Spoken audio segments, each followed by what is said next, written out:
Hello मित्रों, तो स्वागत है तमाરું ફરીથી એક નવા વિડીયોની અંદર ને આપણે અત્યારે બ્લેક શર્ટ પહેરીને નીકળી ગયા છે દુકાન બાજુ જવાનું છે। તો હવે આજે કોઈ બેંકના કંઈ કામ નથી, આજે XYZ બધા કામ પતી ગયા હતા અને હવે આપણે આજની તારીખમાં તો આજે હિવવાનું જ છે, આજે હિવવા જ બેઠવાનું છે, બરાબર। તો આજે આપણે 10 વાગે બ્લોગ ચાલુ કર્યો ને મોડું થઈ ગયું છે આજે, એટલે કંઈ વાંધો નહીં। પણ આપણી રાણીને જો અહીંયા મૂકી દીધી છે, કારણ કે આને લઈને નથી જવાની, કારણ હજી હમણાં ધોરવી સાફ કરાવી, કાલે ઓઇલ બાઇલ કરાવ્યું, કમ્પ્લીટ થઈ ગઈ ગાડી, એટલે આપણે એને લઈને નથી જવાનું, આપણે પપ્પાની ગાડીમાં હારે જવાનું છે। તો બન્યા રહો વિડીયોની અંદર। એક કામ છે ને ભૂલાઈ ગયું, એ એક કામ તો આપણે કરીને જ જવાનું છે આજે, ગમે એ થાય અને એ કામ હતું માતાજીને પગે લાગ્યો, તમે પણ લાગી લો ને હું પણ લાગી ગયો।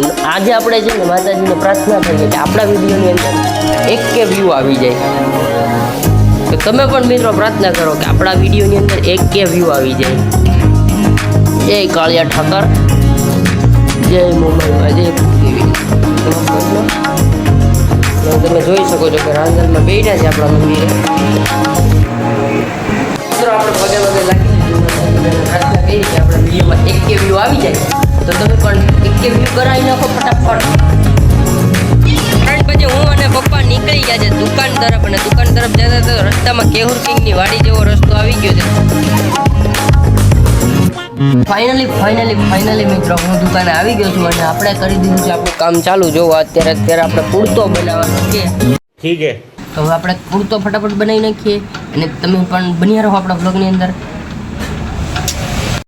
મિત્રો ફાઇનલી બધું જ કામ સીવવાનું હતું પતી ગયું છે, હવે થોડુંક રિપેરિંગ એવું છે ને રિપેરિંગ કામ કરવાનું છે, પછી ક્યારે ખબર જમીને પછી અહીંયા પડ્યા છે ઢગલા, જુઓ તમે, કટિંગનું તો કોઈ તાણ જ નથી, બધી સુધી બનાવવું તો પૂરું થાય એમ નથી।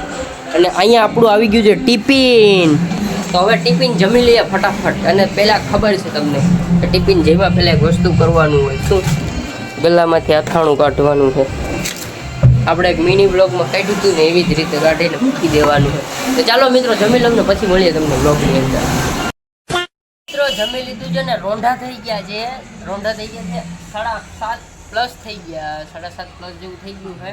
અને મેં અત્યારે બ્લોગ ચાલુ કર્યો, બપોરે બ્લોગ જરાય બનાવ્યો નહોતો, કારણ કે કામ એટલું બધું દેવાનું વધી ગયું હતું, એટલે બનાવ્યો નહોતો। પણ હવે બિલકુલ ફ્રી થઈ ગયું છું અને હવે આ એક સલવર બનાવું છું, અને આ કેવી રીતે બનાવું છું ને એ તમને હું બતાવું આજે।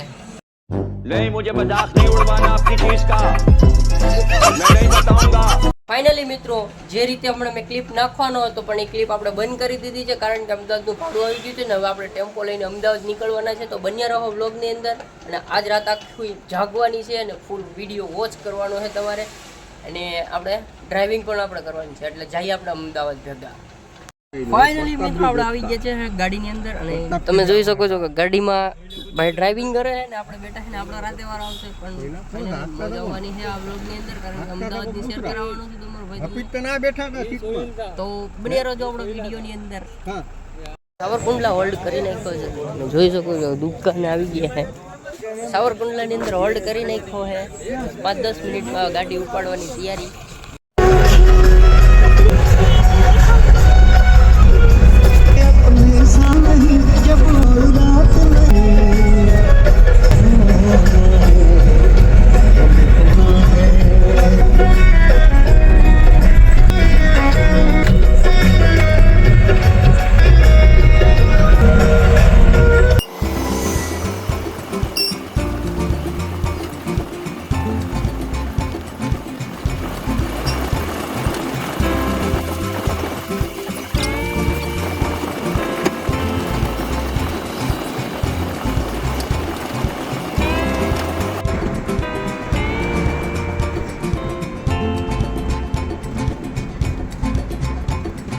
ફાઇનલી મિત્રો જ્યાંનું લોકેશન હતું ત્યાં આવી ગયા છે, અને અહીંયા જોઈ શકો છો કે ઘણી બધી જાતની ગણપતિ બાપાની મૂર્તિઓ છે। ત્યારે આપણે અંધારું છે, 5:20 થઈ છે, એટલે આપણે કંઈ દેખાતું નથી, અને ગાડી આપણી જો અહીંયા એકદમ ચકાચક પડી છે, અને આપણે લઈ જવાની છે આમાં ગણપતિ બાપાની મૂર્તિ। તમે જોઈ શકો છો આની બીક લાગે, કારણ કે અજાણા જોઈને આપણને શું કહેવાય હુમલો કરી ના દઈને, એટલે હવે સીધા આપણે ગાડીમાં બેઠી જઈએ પહેલાં। મિત્રો ફાઇનલી આવી ગયા છે આપણે ગણપતિ બાપ્પા જોવા। અહીંયા જોઈ શકો છો તમે ગણપતિ બાપ્પા ઝાઝા બધા છે, ને આ છે અમદાવાદની બજારની અંદર। હવે અમદાવાદની બજારની અંદર કઈ એરિયો છે, કઈ રેસિડેન્ટ એરિયો, કંઈ ખબર નથી, બસ ગણપતિ બાપા દેખાય છે બધી બાજુ।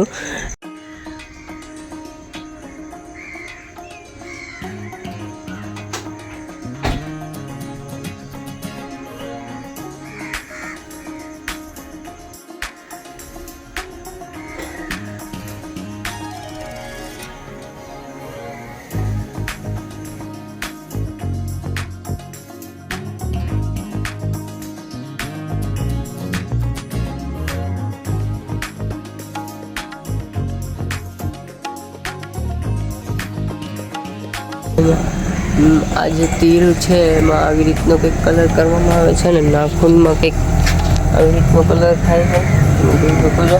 અને દાંતમાં હજી વ્હાઈટ કલર કરવાનો બાકી છે, દાંત વ્હાઈટ કરવાના બાકી છે. એટલે અહીંનો ગણપતિ બાપાનો એક દાંત ટૂંકો છે, એક દાંત મોટો છે. એનું કારણ કે એને જે લખવા માટે છે ને એની એક દાંત એનો કાઢીને એનાથી એને લખાણ એનું કમ્પ્લીટ કર્યું હતું. અને અત્યારે મારી માથે ગણપતિ દાદાનો એકદમથી હાથ છે, તમે જોઈ શકો છો.